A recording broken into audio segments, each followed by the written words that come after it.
Well, gentlemen, it's finally week 12. The wonderful, wonderful season is drawing to a close. I hope you all had as much fun with it as I did.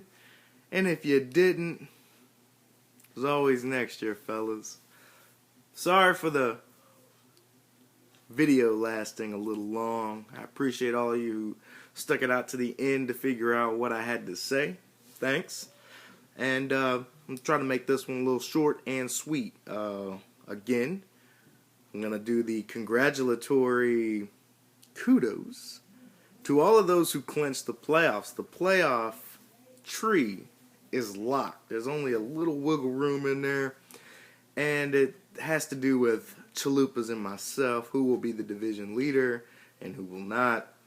Other than that, we're destined to play each other this week, the next week, and the week after that to see who is going to go to the ship.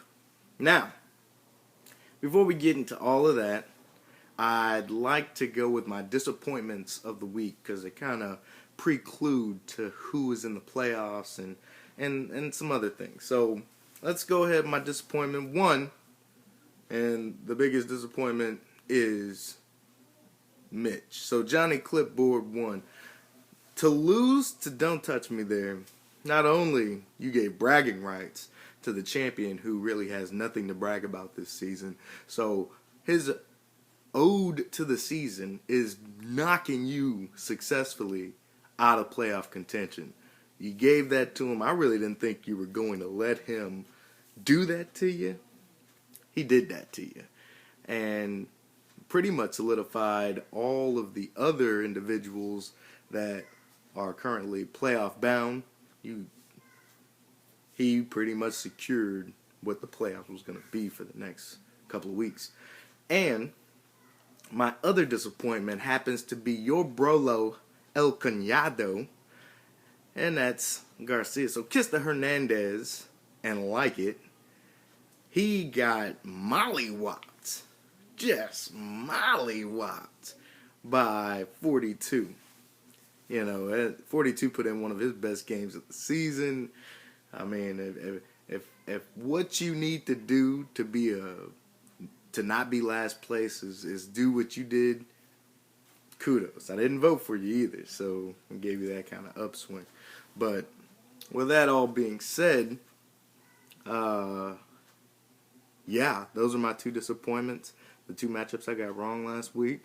And hopefully I can do a little bit better judgment call this week with the matchups. Now, let's go ahead and say it. There's only one playoff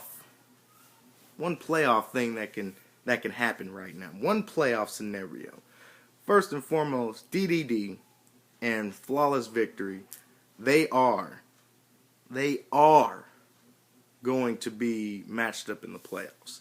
As division leaders, they are going to play each other 2 weeks' time, and they are going to be the matchup. The other matchup happens to be two members of the same division in the Beasts of the East. Chicago Chalupas. They play Discount Double Check Yourself this week.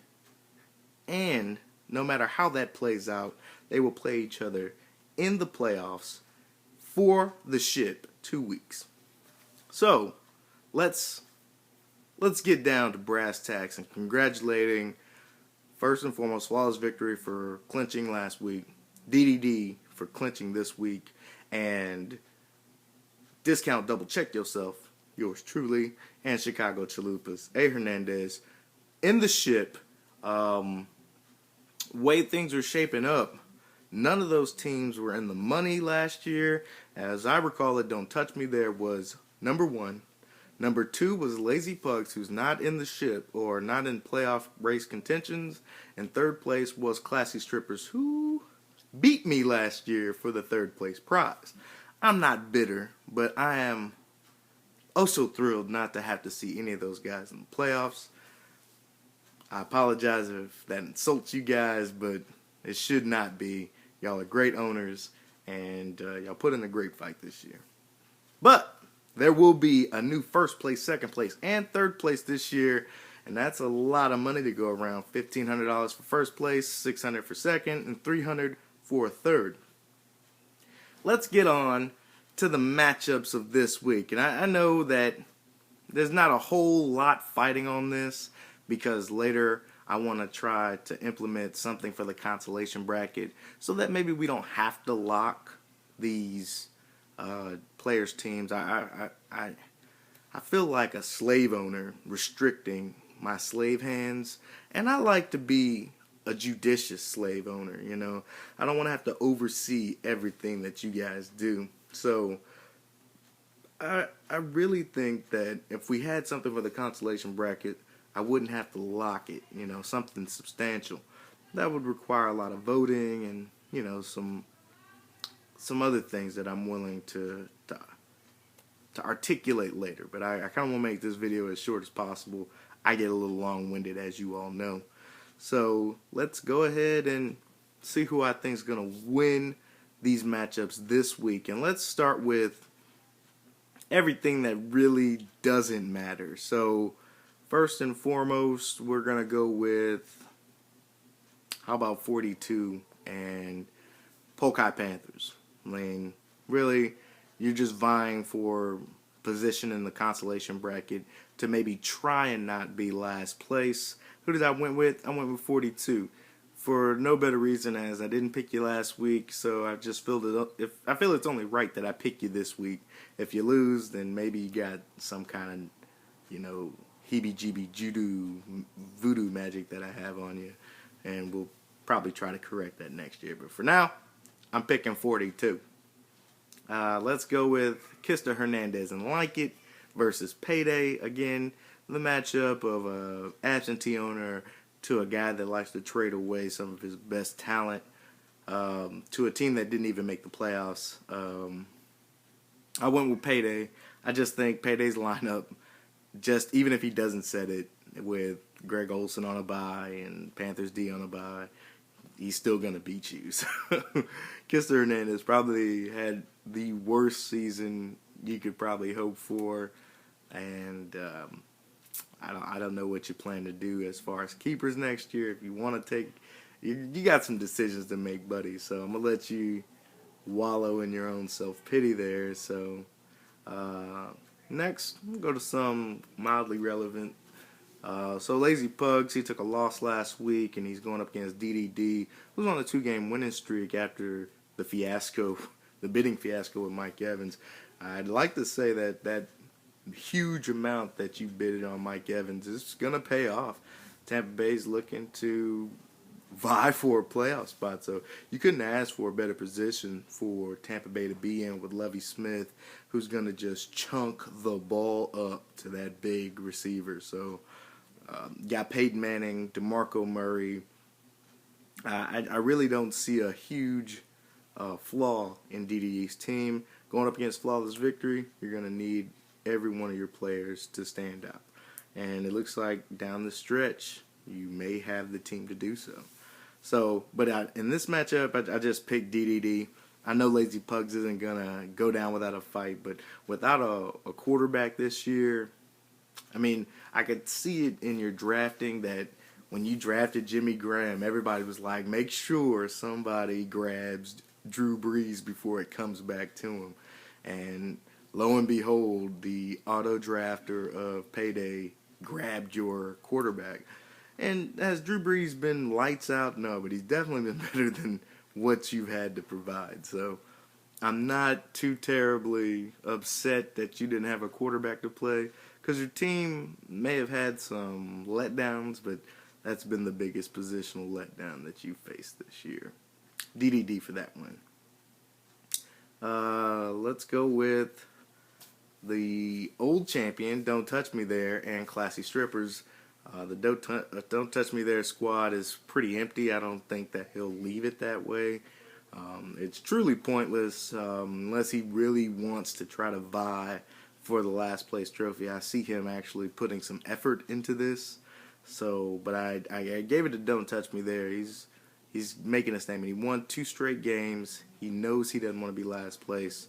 And like I said, Classy Strippers team is just subpar as of late. So, at first it was pretty, but getting the job done now, it's starting to show its wear and tear, show its age a little bit. So, I gave that one to the former champion.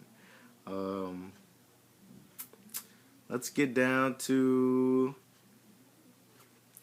Flawless Victory and Johnny Clipboard. So we got another playoff team versus a team that just got annexed from the playoffs. Johnny Clipboard's team is good, and I don't think anybody really want to see Tom Brady late November, December time frame with Megatron trying to hold on to the first place in the NFC North against Green Bay. So I think Megatron is going to see a lot of mileage here in a little bit. Excuse me, it seems like I'm about to sneeze. I'll try to stop that. Either way, Demaryius Thomas, Peyton Manning, they've lost the next game. I mean, I don't see nobody on his team slowing down with the way the NFL is shaping up with people trying to get home field advantage and all that other stuff. So, but who did I give it to? I gave it to Johnny Clipboard 1. I think Johnny Clipboard comes back, shows that he was meant to be in the playoffs, and flawless victory, win or lose. Still going to play DDD regardless. There's no changing that up. Maybe I probably could have done a little more homework because it might switch it up a little bit, actually. I'm assuming that I'm going to win, so it's not going to change at all. But should Chicago Chalupas beat me, they would take first place in the East, but not necessarily first place overall. Let me do a little quick research and see what the schedule looks like for. See what Chalupas has done. Sorry, I should have done this research before, but it just popped in my head that Chalupas wouldn't automatically go to first place.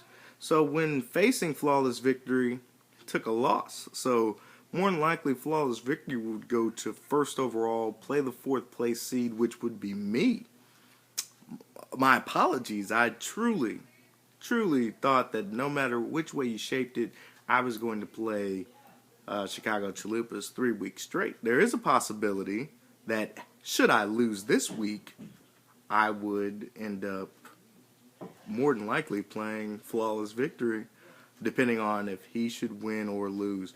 There's, I guess, the 4 teams that are going to the playoffs, that's not changing, regardless. But, depending on the winners and losers of DDD's game, Flawless Victory's game, and Chalupa and my game, it could, switch it up. I mean, anybody could be playing anybody at any given time. But,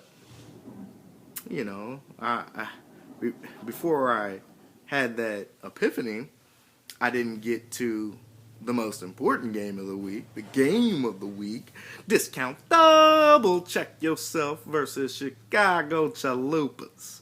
So, now, because I'm pretty sure I'm going to take this and run away with it this week, the playoff bracket will stay exactly the same. DDD will play Flawless Victory. I will continue to play Chalupas, Adrian Peterson-less Chalupas. He's probably not going to release that guy, which is smart. No telling what kind of shape he's going to come back in next year. And do you make him your keeper? I don't see how you can't. He may be 30, but he's still the best running back that the league has seen since, Earl Campbell. So, I'm 100% positive that I will take this victory, regardless of him putting Flacco and Steve Smith in on Monday night. I'm pretty sure I got this wrapped up. So, and those are my picks. I don't think I missed anybody. I got Pugs and DDD, I've got strippers and Don't Touch Me There, 42 versus the Panthers, Dez and I Like It versus Payday, Victory versus Clipboard, and myself versus Chalupa. So, that's week 12 in a nutshell, gentlemen. And, I didn't want to make this video too painfully long. We know who's in the playoffs. We know how this is going to pan out. Rosters will lock at the end of week 12. And then, there's a poll up right now. Penalty for last place. I mean, should we have one? Should we not have one? I'm not trying to say, that last place has to pay everybody $5 or anything. I'm not saying anything like that. But then the former champion's like, hey, man, where will I have my name etched in the history of the Pride League? Which is, kudos. He won year 2 of the Pride League. The year 1 winner, Classy Strippers, won year 1. Neither one of those guys are in the playoffs this year and should be remembered as champions. My question is, what do we do? How do we pay for it? And as a league, do we do that? Or, do y'all expect me as the so-called commissioner to do that? And if you do expect that, shame on you. Shame, shame, shame. But it brings up a good point. We spend $200 a year on this league so that we can have great payouts, which I think our pay scale is awesome. And I like the rules of our league, especially the fact that they're open for discussion every year. But another thing I posited for the league is that maybe we should have office title. Like right now I'm the commissioner, and do y'all really want me to continue being commissioner? I have no problem with that. But as a vice commissioner, I expect my vice commissioner to be there in case, say, I were to fall ill. He would have basically the same commissioner rights that I have, but not use them at all unless dictated. The treasurer right now is basically the same position as my vice commissioner, which is William Eckert, Classy Strippers. He ran the league on Yahoo, and I asked to take it over on ESPN. And I like to say it's been a pretty good journey. I enjoy it, but